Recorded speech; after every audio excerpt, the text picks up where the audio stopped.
So later that day, our guy Kim Dokja strolls into this quiet tavern. Real chill vibes. No demon killing today, just a little emotional damage. He walks in and spots Alsan sitting alone, looking like a kicked puppy. Guy's just slumped over a table, probably contemplating life and if he's ever going to be useful. Dokja walks up and right away, Alsan looks up like, "Oh no, you here to bully me again?"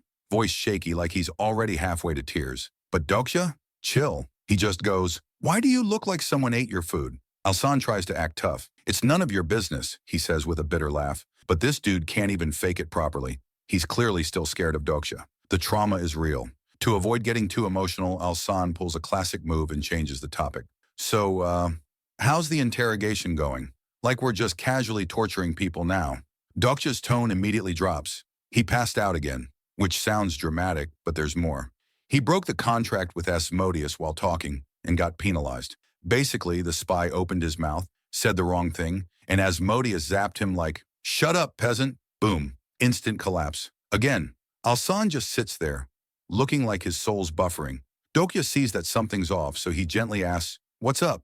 And finally, Alsan cracks. He starts spiraling, full-on identity crisis mode. Why am I even here? He's not a fighter, not a leader, not a revolutionary, not even an intern. Man's just existing, floating through a story he doesn't think he's meant to be in. He compares himself to people like Eileen, who actually has a title and knows what she's doing, and feels like garbage. Self-hatred hitting 100%. His brain's doing the thing where every sad thought just echoes, "Dokja, Dokja, Dokja." But what really has him shaking? Nighttime is coming, and he's scared.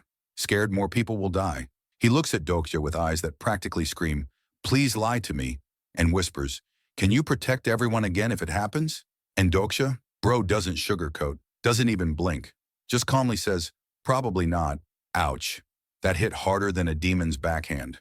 Dokja's like, "I can't find all the executioners in time. That's the truth." And that breaks Alsan a little more. Dokja's thinking too. 7 executioners are still out there. If they all attack tomorrow night, we're talking Apocalypse Part 2.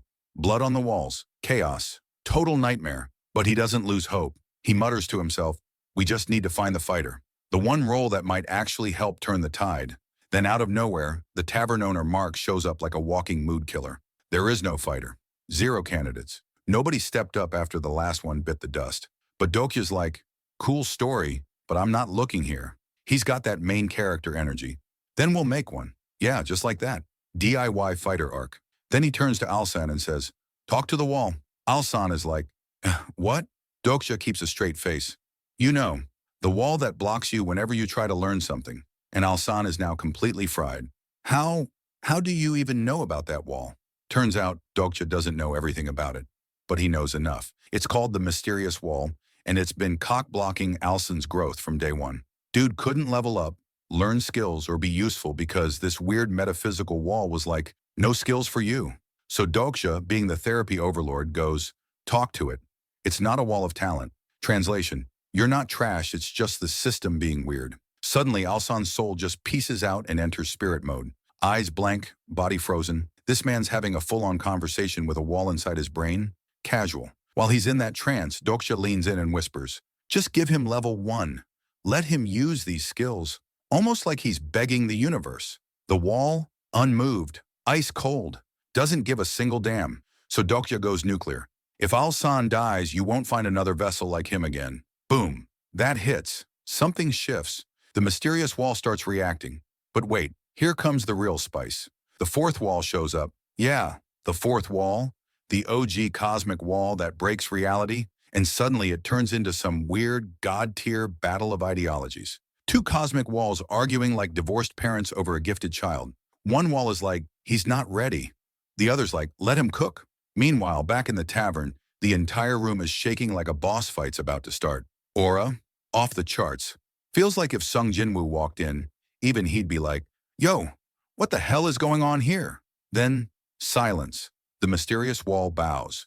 It gives in. It acknowledges Alsan as its master. The man who couldn't even use a basic skill yesterday? Now the wall itself is calling him boss. We open with Aslan straight up laughing his butt off. Not a polite chuckle.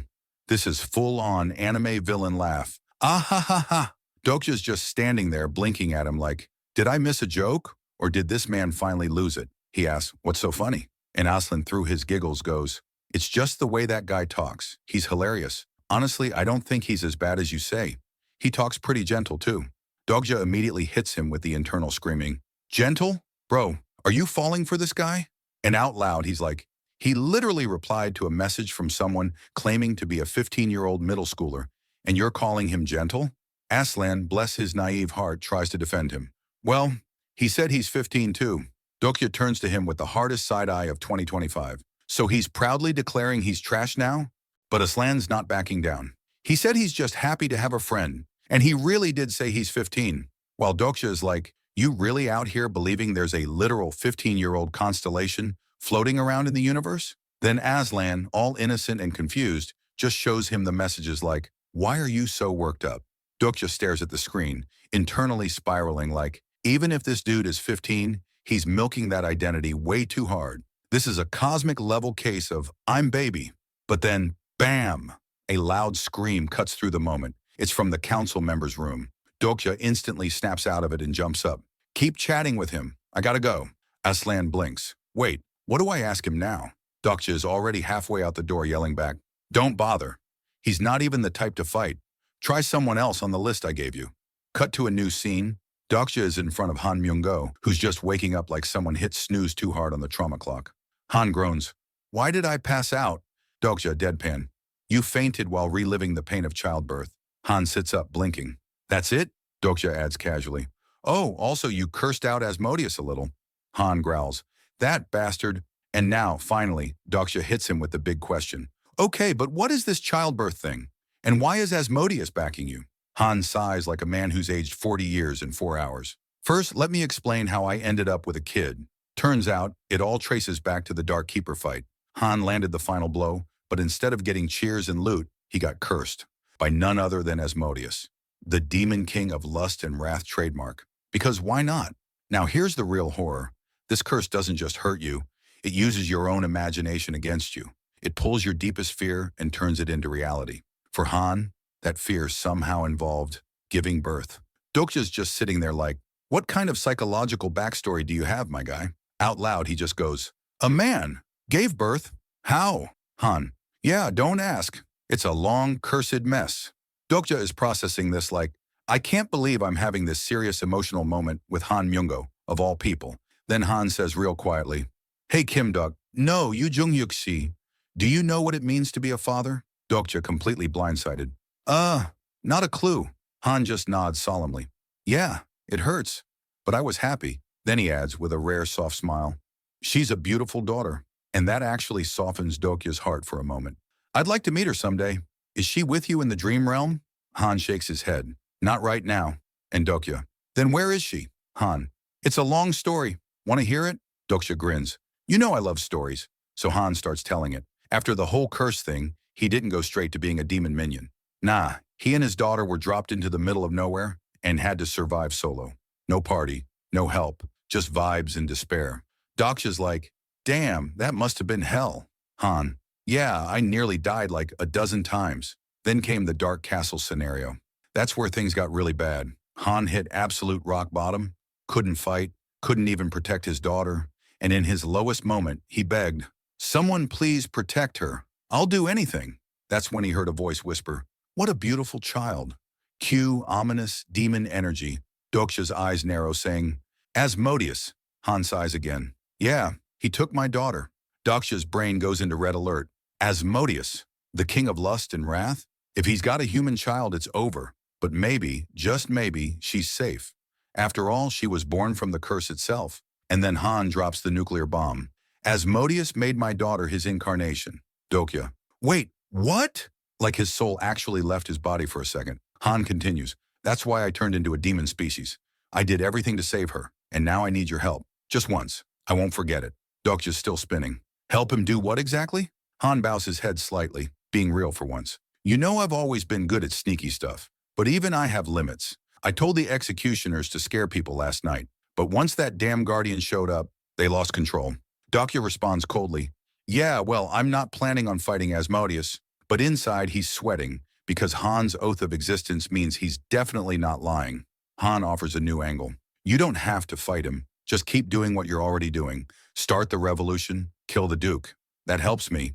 Dokja squints, saying, weren't you working for the Duke before? Han shrugs and replied that he was. But Asmodeus doesn't care about the Duke. He said if I give him the fable he wants, I'll get my daughter back.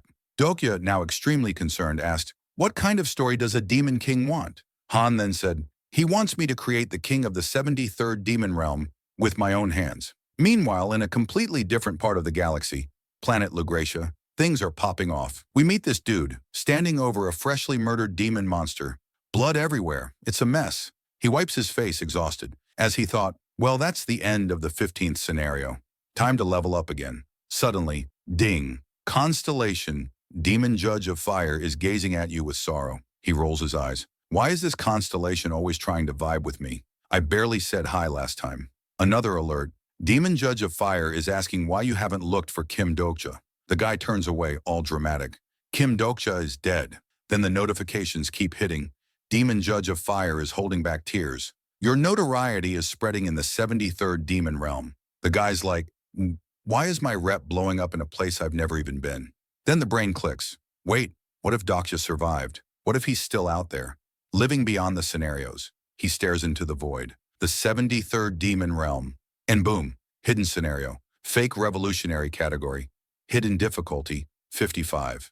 Objective, you're pretending to be a revolutionary. Find and kill the real one within the time limit. Time limit, 30 days reward, 150,000 coins and access to a new main scenario failure. Die horribly. Thanks for watching. Everyone, I hope you enjoyed it, and if you did, don't forget to like and subscribe to stay updated. And hey, drop a comment if you have thoughts or new ideas or just want to say hi. I'd love to hear from you. Until next time, take care and stay awesome.